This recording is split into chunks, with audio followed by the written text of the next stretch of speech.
弟兄姊妹平安，歡迎嚟到我哋每一個星期靈修系列嘅第6個星期。呢個星期我哋將係探討點樣喺靈性低谷入邊重新嘅振作。屬靈生命嘅旅程並唔係一帆風順，我哋有時會感到疲倦、失落，甚至係同神嘅連結係變得係薄弱。但係神嘅話語提醒我哋，佢永不離棄我哋，並且賜俾我哋力量。今日呢，我哋嘅經文係嚟自於以賽亞書40章31節。聖經話：但那等候耶和華嘅，必重新得力，他們必如鷹展翅上騰，他們的奔跑卻不困倦，行走卻不疲乏。呢一段嘅經文教導我哋有3個嘅原則。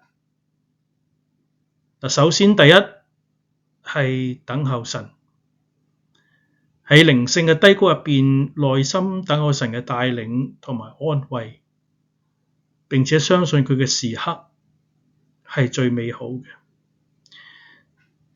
第二係倚靠神，喺疲倦同埋軟弱嘅時候轉向神，並且係尋求佢嘅力量。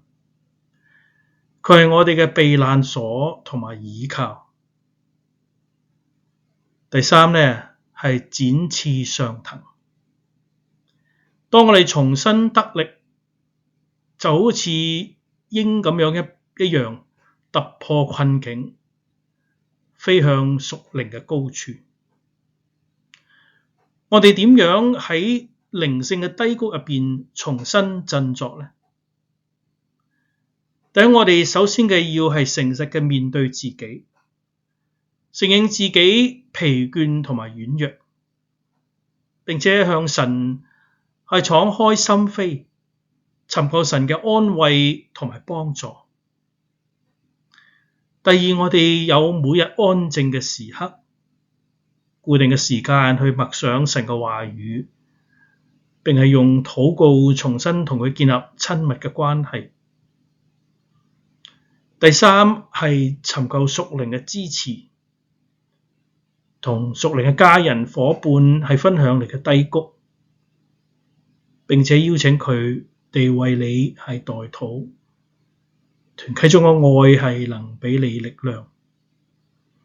第四，我哋有一個感恩嘅心，即使喺低谷入邊都要記錄到神嘅恩典，感恩能夠轉彎我哋嘅，讓我哋嘅視覺係轉彎，帶嚟係盼望。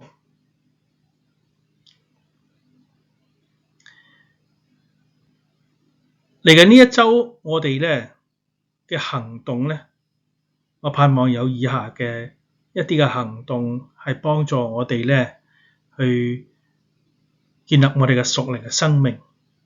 其實同以前嘅都係一樣嘅，差唔多。第一咧係內化經文，每一日，或者就算唔係每日，我哋都時常去默想以賽亞書嘅第40章31節，讓呢段嘅經文嘅力量深植喺你心入邊，成為低谷入邊嘅激勵。第二咧係靈性重建，我哋主動安排一段嘅時間反思靈命嘅現狀，並且定落嚟重新振作嘅具體步驟。第三係鼓勵其他嘅人，主動關心身邊嘅人，分享你嘅靈修領受，並且用神嘅話語係激勵佢哋。喺最後咧，我哋一同嚟祈禱。親愛嘅天父，感謝你喺我哋嘅軟弱中係賜俾我哋力量同埋盼望。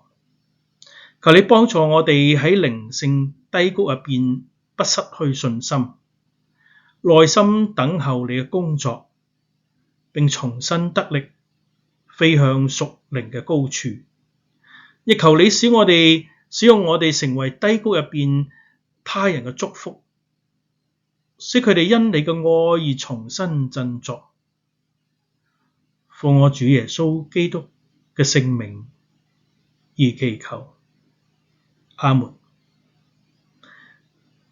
嚟緊下一個星期呢，我哋將係探討如何喺繁忙嘅生活入邊建立呢一個屬靈嘅優先次序。歡迎大家到時再次嚟參與，並且邀請你嘅朋友同埋家人係加入。